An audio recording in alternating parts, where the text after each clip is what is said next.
大家好，歡迎返嚟講鬼嘢話，我係你哋嘅主持人老斯發。故事未開始之前，希望大家可以訂閱我嘅講鬼嘢話，俾個 like 支持下我哋，同埋分享俾其他人。今晚我哋要闖入九龍城寨嘅時空裂縫，解開一對徘徊咗超過半個世紀嘅陰兵之謎。你哋有冇想象過，響一片密集嘅樓宇之間，會有一支二戰日軍隊伍深夜列隊前行？佢哋嘅腳步聲同腐墨氣味，點解會不斷重現？係冤魂不散，定係歷史嘅回聲？等我哋一齊揭開呢個謎團。九龍城寨嘅歷史可以追溯到清朝，但係九龍城寨最黑暗嘅一頁，就係1941年至1945年嘅日佔時期。當時日軍將城寨變成軍事據點。據檔案記載，一支負責駐守嘅日軍小隊喺投降前一晚神秘失蹤。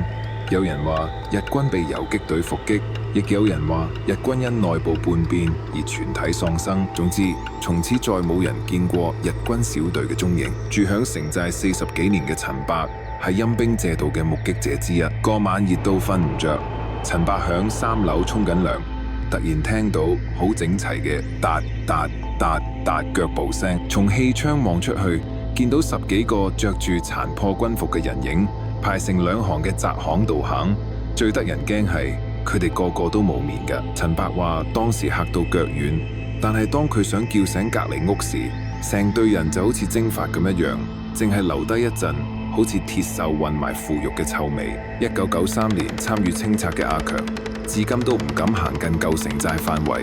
喺回憶清拆前最後一晚，阿強同3個工友留守，半夜聽到樓下有操兵聲，阿強膽粗粗拎電筒照落去，見到7個透明嘅人影企喺原本嘅日軍指揮部門口，個個低頭揸住槍。最詭異嘅係，當阿強想用手提電話影低時，鏡頭居然顯示唔到任何人影，但係用肉眼就清清楚楚見到。點解陳伯會見到無面陰兵？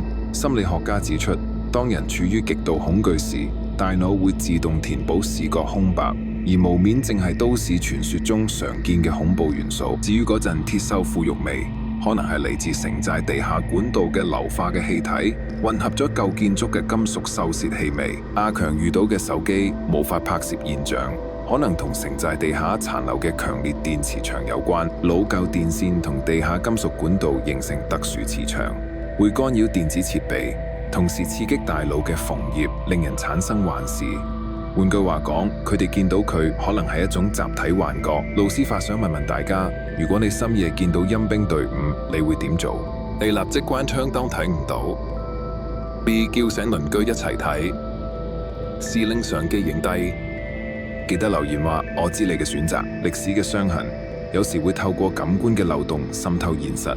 九龍城寨嘅陰兵，與其話係鬼魂，不如話係一座城市被壓抑嘅集體記憶。下次你行經舊城址，若果聽到風中傳嘅踏步聲，記住嗰個可能只係時間嘅回聲。我係老斯發，多謝你嘅收睇講鬼夜話，希望大家可以訂閱我嘅講鬼夜話，俾個 like 支持下我哋，同埋分享俾其他人。